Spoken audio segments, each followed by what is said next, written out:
PM Narendra Modi आज UN महासभा को संबोधित करेंगे। वो संयुक्त राष्ट्र महासभा में दुनिया को कोरोना महामारी, आतंकवाद पर दुनिया को संदेश दे सकते हैं। यही नहीं, पीएम मोदी अफगानिस्तान पर भी बोल सकते हैं। कोरोना काल के बाद पीएम पहली बार न्यूयॉर्क में मौजूद होकर संयुक्त राष्ट्र महासभा की बैठक में हिस्सा लेंगे। अमेरिका दौरे पर गए पीएम मोदी का यूएन में संबोधन काफी अहम माना जा रहा है, जिस पर सभी की नजरें टिकी हुई हैं। अमेरिका के वॉशिंगटन डीसी में क्वाड देशों की पहली आमने सामने बैठक हुई। बैठक में अफगानिस्तान, इंडो पैसिफिक क्षेत्र में हालात, कोरोना महामारी, उभरती हुई तकनीक पर चर्चा हुई। 2 घंटे तक चली इस बैठक में जलवायु परिवर्तन पर भी बातचीत हुई।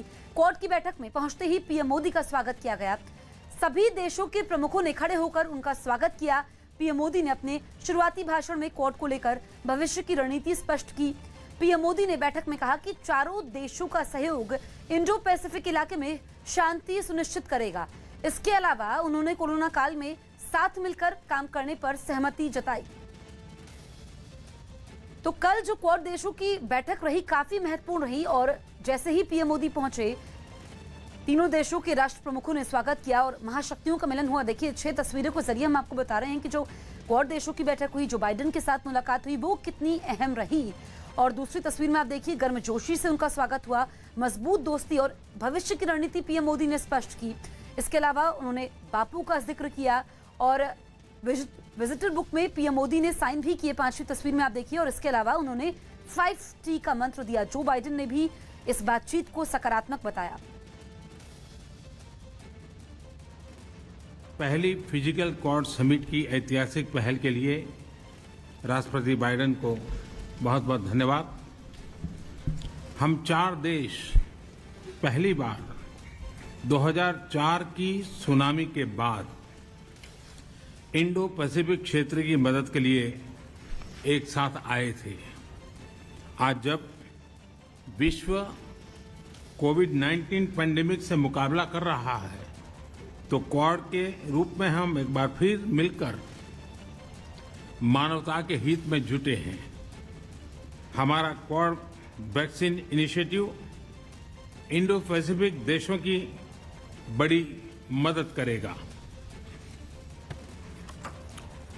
अपनी साझा डेमोक्रेटिक वैल्यूज के आधार पर क्वाड ने पॉजिटिव सोच, पॉजिटिव अप्रोच के साथ आगे बढ़ने का निर्णय लिया है। सप्लाई चेन हो या वैश्विक सुरक्षा हो, क्लाइमेट एक्शन हो या कोविड रिस्पांस या फिर टेक्नोलॉजी में सहयोग, इन सभी विषयों पर मुझे अपने साथियों से चर्चा करते बहुत खुशी होगी। हमारा क्वाड एक तरह से फोर्स फॉर ग्लोबल गुड की भूमिका में काम करेगा।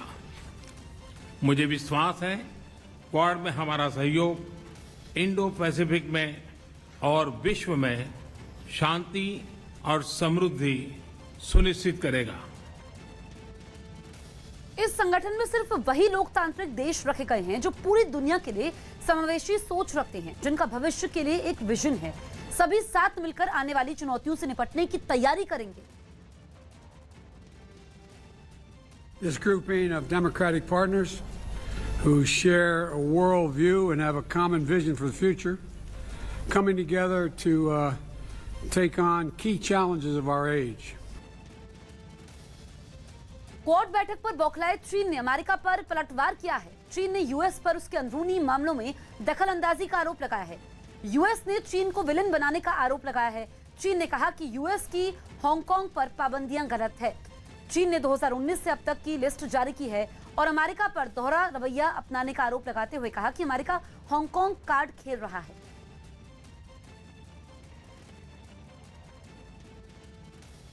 क्वाड की बैठक के बाद विदेश सचिव हर्षवर्धन श्रृंगला ने बताया कि पीएम मोदी ने बैठक में वैक्सीन पर जानकारी दी। India would make available 8 million doses of Johnson & Johnson vaccine. This is the Janssen vaccine, which, as you know, is manufactured in India by Biological E. This would be ready by the end of October. Quad की बैठक में आतंकवाद का मुद्दा भी उठा। विदेश सचिव हर्षवर्धन श्रृंगला क्वाड की बैठक में खत्म होने के बाद ये जानकारी दी। Pakistan's role on the issue of terrorism had to be kept, and that certainly whether it's the Quad or whether it's other partners had to keep a track of that factor, an important factor which sometimes gets overlooked when you see Pakistan projecting itself as a facilitator, whereas it has really been in many senses an instigator of some of the problems that we are dealing with in our neighborhood and beyond. Quad बैठक में अफगानिस्तान के मुद्दे पर पाकिस्तान की भूमिका की बारीकी और सख्ती से जांच होने पर भी बातचीत हुई। Both in the bilateral relationship as well as bilateral discussions as well as in the Quad discussions, there was a clear sense that a more careful look and a more careful examination and monitoring of Pakistan's role in Afghanistan. PM Narendra Modi और अमेरिकी राष्ट्रपति Joe Biden के बीच मुलाकात हुई। जनवरी में America के राष्ट्रपति बनने के बाद ये पहला मौका है जब राष्ट्रपति जो बाइडेन और पीएम मोदी की मुलाकात हुई है। दोनों नेता एक दूसरे से गर्मजोशी से मिले। बाइडेन से बैठक में महात्मा गांधी का भी जिक्र हुआ। इस बीच बाइडेन ने पीएम मोदी से कहा कि दुनिया के सबसे बड़े लोकतंत्र भारत और अमेरिका के बीच संबंध मजबूत, करीबी और घनिष्ठ होना तय है। वहीं पीएम नरेंद्र मोदी ने अमेरिका के राष्ट्रपति जो बाइडेन से कहा कि इस दशक को आकार देने में उनका नेतृत्व महत्वपूर्ण भूमिका निभाएगा। तो देखिए, दोनों नेताओं के बीच में मुलाकात हुई है और जब से जो बाइडेन ने सत्ता संभाली है उसके बाद पहली बार ऐसा हुआ है कि दोनों के बीच आमने सामने ये द्विपक्षीय बातचीत हुई है। और ये देखिए, पीएम मोदी विजिटर बुक में साइन करते हुए, और दोनों नेताओं ने इस बातचीत को सकारात्मक बताया है। पीएम मोदी ने कहा कि ये जो बातचीत हुई है इस दशक में दोनों देशों के रिश्ते नई ऊंचाइयों को छुएंगे और दोनों हर क्षेत्र में साथ मिलकर काम करेंगे, चाहे फिर वो वैश्विक आतंकवाद हो, कोरोना हो, इंडो पैसिफिक रीजन में शांति स्थापित करना हो। ये 6 तस्वीरें आपके सामने हैं। देखिए, महाशक्तियों का मिलन हुआ, गर्मजोशी से मुलाकात हुई और मजबूत दोस्ती बताया है। क्योंकि इससे पहले हमने देखा जब पीएम मोदी अमेरिका गए तो फिर उनके रिश्ते बराक ओबामा के साथ काफी अच्छे थे, डोनाल्ड ट्रंप के साथ काफी अच्छे थे, और अब यही गर्मजोशी देखने को मिली जो बाइडेन के साथ। पीएम नरेंद्र मोदी विश्व विजय की नीति पर तेजी से कदम आगे बढ़ा रहे हैं। उनकी नीति को विश्व मंच का समर्थन भी मिल रहा है। इस नीति पर समर्थन के लिए अमेरिका के इस ऐतिहासिक दौरे पर पीएम नरेंद्र मोदी ने न सिर्फ जो बाइडेन का धन्यवाद किया, बल्कि उन्होंने बाइडेन प्रशासन की तारीफ की। भारत अमेरिका के संबंधों में आपका जो विजन है, जिसको आपने शब्दबद्ध किया था, वो वाकई बहुत ही प्रेरक था। और आज आप राष्ट्रपति के रूप में उस विजन को आगे बढ़ाने के लिए जो पुरुषार्थ कर रहे हैं, प्रयास कर रहे हैं, इनिशिएटिव ले रहे हैं, इसका मैं स्वागत करता हूं। पीएम नरेंद्र मोदी ने व्हाइट हाउस में अमेरिकी राष्ट्रपति जो बाइडेन के साथ मुलाकात की। बैठक में दोनों देशों के रिश्तों, कोरोना समेत कई मुद्दों पर चर्चा हुई। इस बीच दोनों के बीच काफी हंसी ठहाके भी हुए। बाइडेन ने अपने मुंबई दौरे का जिक्र करते हुए कहा कि वो भारतीय मूल की एक महिला के साथ शादी करना चाहते थे। बाद में बाइडेन ने कहा कि मुझे बताया गया कि बाइडेन सरनेम के लोग भारत में भी रहते हैं, उन्हें ढूंढकर मुझसे मिलाया जाए। इस बात पर पीएम मोदी और बाइडेन दोनों नेता हंसने लगे। आपने भारत में बाइडेन सरनेम के लोगों के साथ बड़ा डिटेल में जिक्र किया। आपने मेरे साथ भी इस बात का उल्लेख किया था। बाद में मैंने काफी कुछ कागजात खोजने की कोशिश की है, कागजात में लेकर के भी आया हूँ। हो सकता है शायद उसमें तो कुछ आगे का निकल आए, शायद आपको कुछ काम आए। पीएम नरेंद्र मोदी और अमेरिकी राष्ट्रपति बाइडेन की मुलाकात में 5 अहम मुद्दों पर बात हुई। इस मुलाकात में 5T का फॉर्मूला उभर कर सामने आया। मोदी के 5T मंत्र के बारे में जानिए। दुनिया में सबसे ज्यादा ड्राइविंग फोर्स बन रही है टेक्नोलॉजी। इस दशक में भारत और अमेरिका के रिश्तों में टेक्नोलॉजी, और वो भी पूरी मानवता के लिए उपयोगी हो, उस दिशा में हमारी टेक्नोलॉजी को माध्यम से बहुत बड़ी सेवा कर सकती है और एक बड़ा अवसर हमें उपलब्ध होगा। भारत और अमेरिका के बीच ट्रेड का अपना महत्व है और इस दशक में ट्रेड के क्षेत्र में भी हम एक दूसरे को काफी पूरक हो सकते हैं। बहुत सी चीजें हैं जो अमेरिका पास है, जो भारत को जरूरत है। बहुत सी चीजें भारत के पास है जो अमेरिका के काम आ सकती हैं। तो ट्रेड भी इस दशक का एक बहुत बड़ा क्षेत्र रहेगा। 2 अक्टूबर महात्मा गांधी की जन्म जयंती का उल्लेख किया। महात्मा गांधी ट्रस्टीशिप की बात करते थे। ये दशक उस ट्रस्टीशिप के लिए भी बहुत महत्वपूर्ण है। महात्मा गांधी हमेशा इस बात की वकालत करते थे कि प्लेनेट के हम ट्रस्टी हैं और हमने हमारी आने वाली पीढ़ियों को एक ट्रस्टी के रूप में ये प्लेनेट को हमने सुपुर्द करना होगा। और ये ट्रस्टीशिप की भावना भी भारत और अमेरिका के बीच के संबंधों में एक बहुत अहमियत रखेगा। और महात्मा गांधी के आदर्शों की पूर्ति के लिए ये ट्रस्टीशिप का सिद्धांत जो प्लेनेट के लिए हर नागरिक की जिम्मेवारी विश्व के लिए बनती जा रही है। जब भारत और अमेरिका के संबंधों में मैं ट्रांसफॉर्मेटिव देख रहा हूं, तब मैं देख रहा हूं कि ट्रेडिशन, लोकतांत्रिक परंपराओं और मूल्यों को लेकर के जो हम जी रहे हैं और जिसके प्रति हम समर्पित हैं, हम कमिटेड हैं, वो ट्रेडिशन का अपना एक महात्मा और अधिक बढ़ेगा। ये दशक में टैलेंट का अपना एक महत्व है। पीपल टू पीपल, ये टैलेंट इस दशक में बहुत ही प्रभावी भूमिका अदा करेगा। और भारत के टैलेंट अमेरिका की विकास यात्रा में पूरी तरह सहभागी होती चली जाए, उसमें आपका योगदान बहुत महत्वपूर्ण है। अमेरिकी राष्ट्रपति जो बाइडेन ने भी पीएम मोदी से मुलाकात को ऐतिहासिक करार दिया। उन्होंने न सिर्फ पीएम मोदी का स्वागत किया, बल्कि ये भी कहा कि बीतते समय के साथ भारत और अमेरिका के रिश्ते और ज्यादा मजबूत होते जाएंगे। I want to welcome my friend and we known each other for some time back to the White House. And Mr. Prime Minister, we're going to continue to build on our strong partnership.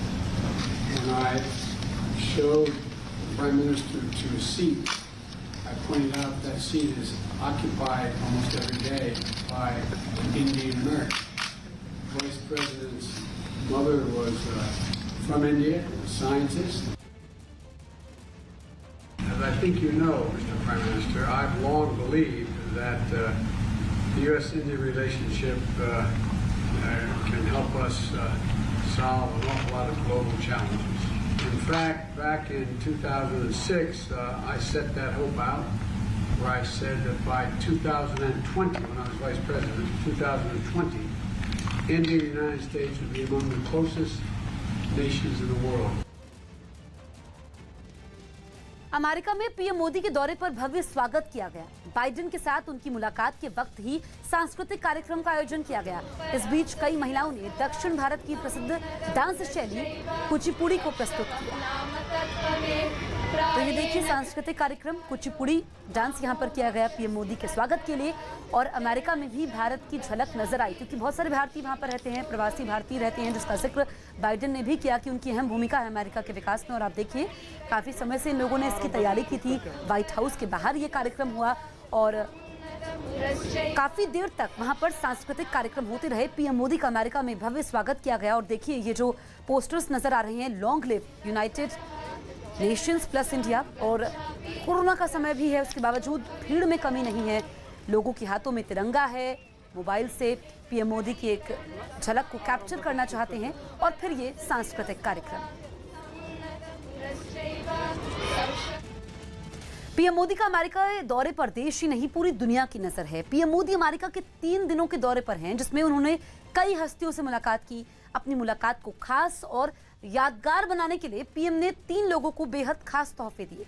सबसे खास तोहफा America की उपराष्ट्रपति कमला Harris को दिया गया, जिसमें उन्हें उनके नाना की याद दिला दी। वहीं पीएम ने जापान और ऑस्ट्रेलिया के पीएम को भारतीय संस्कृति की झलक वाले चांदी के तोहफे दिए।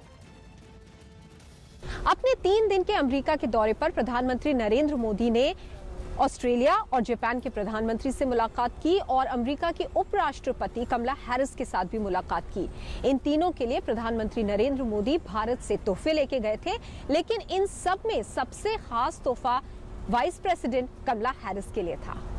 अमेरिकी उपराष्ट्रपति कमला हैरिस ऑस्ट्रेलिया और जापान के पीएम के लिए पीएम मोदी से मुलाकात यादगार बन गई। पीएम मोदी ने तीनों को ही अलग अलग और बेहद खास तोहफे दिए हैं। ये वो तोहफे थे जिसकी वजह से पीएम के संसदीय क्षेत्र गुलाबी मीनाकारी का डंका विदेशों में भी बोलने लगा। गुलाबी मीनाकारी की कला का इस्तेमाल प्राचीन काल में राजे रजवाड़ों के मुकुट, छत्र, कपड़ों, गहनों और चांदी के बर्तनों पर किया जाता था। शानदार बारीकी, मनमोहक रंगों और सुंदर डिजाइन के कारण बनारस की मीनाकारी की अपनी विशेष पहचान है। माना जाता है कि मीनाकारी की यह कला 17वीं शताब्दी में बनारस आई। पीएम ने कमला हैरिस को इसी खास गुलाबी मीनाकारी से सजी एक शतरंज तोहफे में दी। इसका हर एक मोहरा भी खास मीनाकारी की कला से सजाया गया। लेकिन कमला हैरिस के लिए इससे भी खास तोहफा वो नोटिफिकेशन साबित हुए जो पीएम ने उन्हें एक और तोहफे के रूप में भेंट किया, क्योंकि इसने कमला हैरिस को न सिर्फ अपने भारतीय कनेक्शन बल्कि अपने नाना की भी याद दिला दी। तो आखिर ये तोहफा था क्या? ये तोहफा था एक ऐसी चीज जो कमला हैरिस को भारत की और उनके नाना की याद दिलाए। उनके नाना पीवी गोपालन से जुड़े नोटिफिकेशंस कमला हैरिस को दिए गए और क्योंकि ये नोटिफिकेशंस पुराने हैं, इनको प्रिजर्व करके रखना है, इसलिए इनको एक लकड़ी के फ्रेम में करके कमला हैरिस को दिया गया। प्रधानमंत्री नरेंद्र मोदी ने गुरुवार को राजधानी वॉशिंगटन डीसी में ऑस्ट्रेलिया के प्रधानमंत्री स्कॉट मॉरिसन से मुलाकात की। दोनों देश रीजनल सिक्योरिटी के लिए बने महत्वपूर्ण ग्रुप क्वाड के सदस्य हैं। मोदी और मॉरिसन ने भारत और ऑस्ट्रेलिया के बीच आर्थिक संबंधों के साथ आपसी संबंध मजबूत करने पर भी जोर दिया। अपनी मुलाकात को यादगार बनाने के लिए पीएम मोदी ने स्कॉट मॉरिसन को यादगार गुलाबी मीनाकारी के शिल्प से सजा चांदी का जहाज तोहफे में दिया। इस जहाज की खासियत इसका मोड़नुमा आकार है। मुलाकात के सिलसिले में पीएम मोदी की जापान के पीएम योशिहिदे सुगा से भी मुलाकात खास रही। भारत और जापान को करीब लाने में बौद्ध धर्म का बड़ा योगदान रहा। यही वजह रही कि प्रधानमंत्री मोदी ने जापान के पीएम को चंदन की लकड़ी से बनी गौतम बुद्ध की एक मूर्ति तोहफे में दी। इसमें भी शिल्प कला की खासियत नजर आती है। इसको खास तौर पर जयपुर में तैयार किया गया है।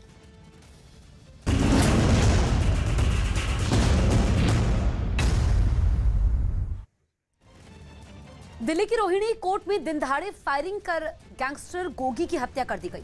उसे पेशी के लिए कोर्ट लाया गया था, लेकिन वकीलों की ड्रेस पहनकर आए दो बदमाशों ने उस पर ताबड़तोड़ गोलियां चला दी, जिससे मौके पर ही उसकी मौत हो गई। जिसके बाद वहां मौजूद सुरक्षाकर्मी एक्शन में आ गए। उन्होंने हमला करने वाले उन बदमाशों को घेर लिया और उन पर फायरिंग शुरू कर दी, जिससे कोर्ट में गोलियों की आवाजें गूंजने लगी। इसके बाद तो वहां अफरा तफरी मच गई।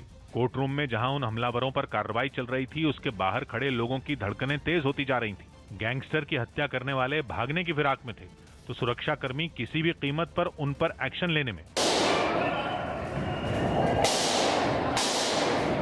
थोड़ी ही देर में सुरक्षाकर्मियों ने गोगी पर हमला करने वाले दोनों बदमाशों को मार गिराया। इसके बाद उन तीनों के शवों को एम्बुलेंस से अस्पताल भिजवाया गया। और इस बीच पता चला कि टिल्लू गैंग ने इस हमले की साजिश रची थी। इसके लिए बदमाशों को वकीलों की ड्रेस में कोर्ट में भेजा गया ताकि किसी को शक ना हो। जिसके बाद जैसे ही गैंगस्टर गोगी को पेशी के लिए कोर्टरूम में लाया गया, वहां वकीलों की ड्रेस में पहले से मौजूद बदमाशों ने उस पर ताबड़तोड़ गोलियां चलानी शुरू कर दी। इस हमले से गोगी जमीन पर गिर गया। इसके बाद जब तक वहां पुलिस की कार्रवाई होती रही, लोगों के बीच डर का माहौल बना रहा। यहाँ पर अफरा तफरी का माहौल है। कई वकीलों के अंदर काफी रोष है, किस तरह से घटना हुई है। इस पूरी वारदात के बाद कोर्ट परिसर की सुरक्षा बढ़ा दी गई है। वहीं वकीलों ने कोर्ट के अंदर जज के सामने हुई फायरिंग की घटना पर नाराजगी जताई। 3-4 पर घटना हुई सर, कोई सपोर्ट नहीं है वकीलों के लिए। गुस्साए वकीलों ने इस वारदात के विरोध में एक दिन की हड़ताल का भी ऐलान कर दिया।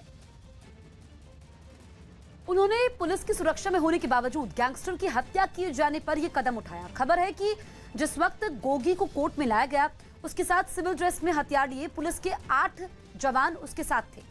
यही नहीं, जिस गाड़ी से उसे कोर्ट लाया गया, उसके साथ एक और गाड़ी भी चल रही थी और उसमें भी 7 से 8 जवान हथियारों के साथ मौजूद थे। यानी कुल 15 जवानों की घेरे में गोगी था, लेकिन इसके बावजूद उसकी हत्या कर दी गई। बताया गया कि उसे बदमाशों ने 8 से ज्यादा गोलियां मारी। वहीं कोर्ट में दिनदहाड़े हुई फायरिंग पर सियासी घमासान भी शुरू हो गया। आम आदमी पार्टी ने इस घटना के बाद केंद्र सरकार पर निशाना साधा। और इस शूटआउट के बहाने दिल्ली की सुरक्षा व्यवस्था पर ही सवाल खड़े कर दिए। बड़े शर्म की बात है कि दिल्ली के कोर्ट परिसर में नहीं, बाकायदा कोर्ट रूम के अंदर गैंग वॉर हो रही थी। हालांकि केंद्रीय गृह राज्य मंत्री अजय मिश्रा ने दोषियों पर सख्त कार्रवाई का भरोसा दिया। पूरी स्थितियां साफ हो जाने दीजिए, जैसी स्थिति होगी जो लोग दोषी होंगे उनके विरुद्ध कार्रवाई होगी। लेकिन आम आदमी पार्टी ने यह भी मांग की कि हाईकोर्ट इस मामले में दखल देकर दिल्ली पुलिस से जवाब तलब करे, ताकि कोर्ट के अंदर इस तरह की घटना दोबारा ना हो सके। वहीं जिस गैंगस्टर गोगी की हत्या की गई उसे इसी साल अप्रैल में दिल्ली पुलिस की स्पेशल सेल ने गिरफ्तार किया था। उसके खिलाफ हत्या, जबरन वसूली और डकैती समेत 19 मामले दर्ज थे। यही नहीं, गिरफ्तारी के वक्त उस पर 8 लाख रुपए का इनाम भी था। वहीं हमला करने वाले एक बदमाश राहुल पर भी पुलिस ने 50,000 रुपए का इनाम रखा हुआ था। दिल्ली की रोहिणी कोर्ट में हुए एनकाउंटर मामले की जांच दिल्ली पुलिस की क्राइम ब्रांच करेगी। न्यूज 18 से खास बातचीत में दिल्ली पुलिस कमिश्नर राकेश अस्थाना ने क्या कुछ कहा, ये सुनते हैं। दिल्ली में रोहिणी कोर्ट में जिस तरह से एक मुठभेड़ देखने को मिला और जिस तरह से हमला करने वाले अपराधियों को मार गिराएगा, इस मामले में विशेष तौर पे बात करते हैं। दिल्ली पुलिस के कमिश्नर राकेश अस्थाना जी हमारे साथ में हैं। सर, जिस तरह से आज मुठभेड़ देखने को मिला और जिस तरह से जानकारी मिली, क्या इस मामले पे आप लोग को? रोहिणी कोर्ट परिसर में आज जो वारदात हुई है उसमें बेसिकली गैंगस्टर जिनको मारा गया है और जो मारने आए थे वो भी गैंगस्टर्स ही थे। लेकिन उस वक्त जो पुलिस ने रिएक्ट किया है, बहुत स्विफ्टली रिएक्ट किया है और दोनों एसेलेंट्स को मार गिराया मौके पे।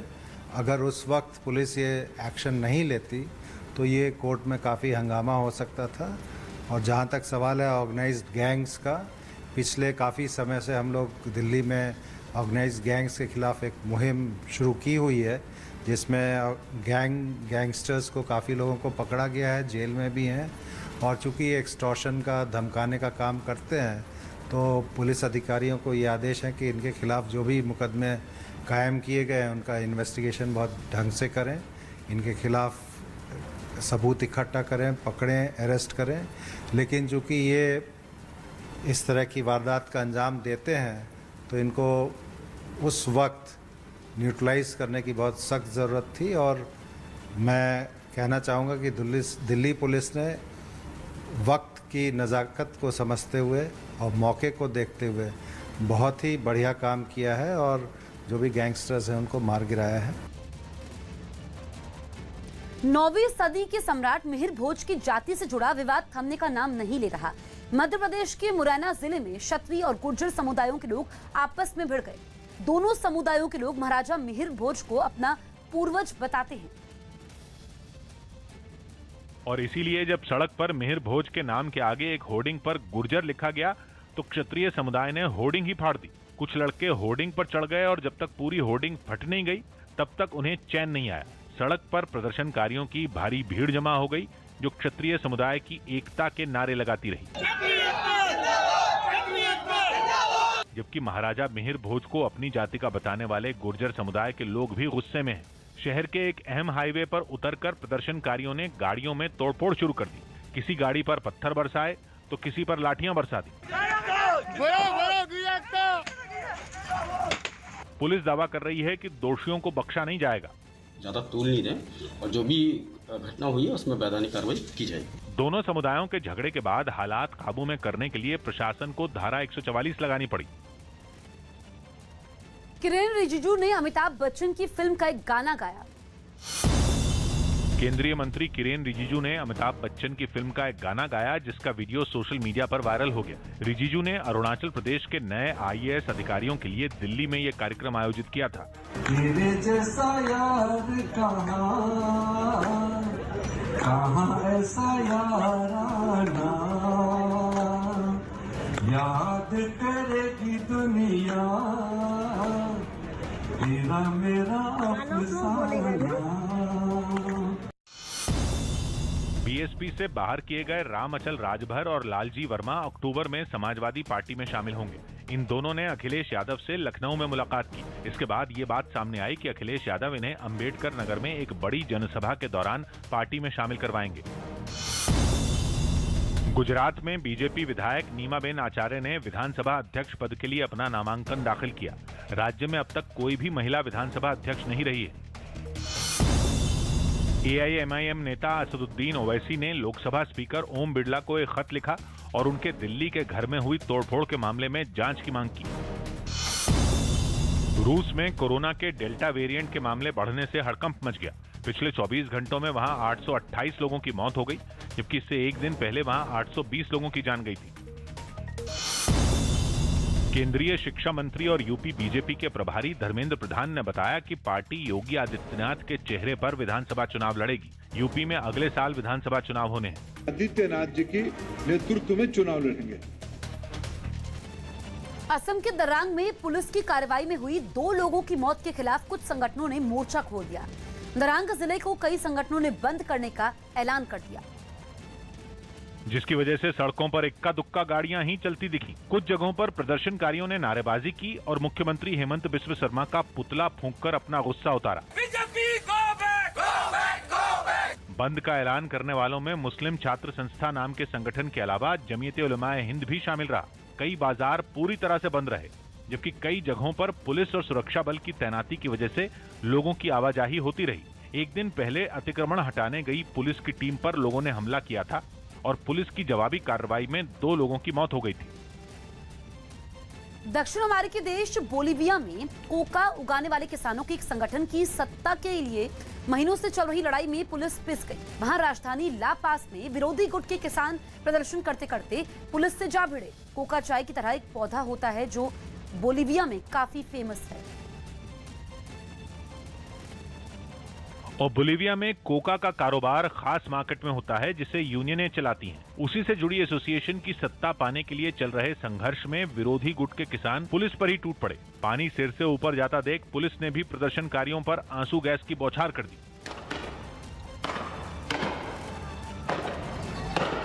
इतनी आंसू गैस छोड़ी गई कि हर तरफ धुआं ही धुआं छा गया। सामने साफ साफ दिखना बंद हो गया, लेकिन किसान भी चुप नहीं बैठे। उन्होंने पुलिस को ईंट का जवाब पत्थर चला कर दिया। हालांकि पुलिस के दम के आगे किसान ज्यादा देर तक टिक नहीं पाए और आखिरकार उल्टे पांव दौड़ पड़े। किसानों ने यह भी दावा किया कि पुलिस ने उन पर शॉटगन से निशाना साधा। इस हंगामे ने खतरनाक मोड़ लिया था 2 दिन पहले, जब कोका किसानों की एसोसिएशन की सत्ता के लिए लड़ रहे एक ग्रुप ने एसोसिएशन की बिल्डिंग पर कब्जा जमा लिया था। तेलंगाना के आदिलाबाद से रोंगटे खड़े करने वाली तस्वीरें सामने आई। वहां सैलाब में फंसे कुछ लोगों का रेस्क्यू किया गया। बताया गया कि गांव के कुछ लोग जब एक नाले को पार कर रहे थे, उसी वक्त पानी का स्तर अचानक से बढ़ गया, जिसकी वजह से वो लोग नाले के बीच में ही फंस गए। हालांकि उन लोगों ने समझदारी दिखाई और पत्थरों पर खड़े हो गए, लेकिन पानी का बहाव लगातार तेज हो रहा था। ऐसे में खुद का संतुलन बनाए रखने में उनको काफी परेशानी होने लगी। जरा सी चूक होने पर उनका पानी के साथ दूर तक बह जाना तय था। उन लोगों को सैलाब में फंसा देखकर आसपास के कई लोग नाले के किनारे जुट गए। तुरंत पुलिस को खबर की गई, जिसके बाद वहां पहुंची पुलिस ने रेस्क्यू ऑपरेशन शुरू किया। थोड़ी ही देर में मोटी रस्सियां उन लोगों तक पहुंचाई गईं ताकि उनके सहारे वो लोग किनारे तक पहुंच जाएं। अरे नहीं, खींचो रस्सी खींचो, रस्सी खींच के पकड़ो। उन रस्सियों की मदद से धीरे धीरे वो लोग सैलाब को पार कर किनारे तक पहुंचे, तब जाकर सबकी जान में जान आई।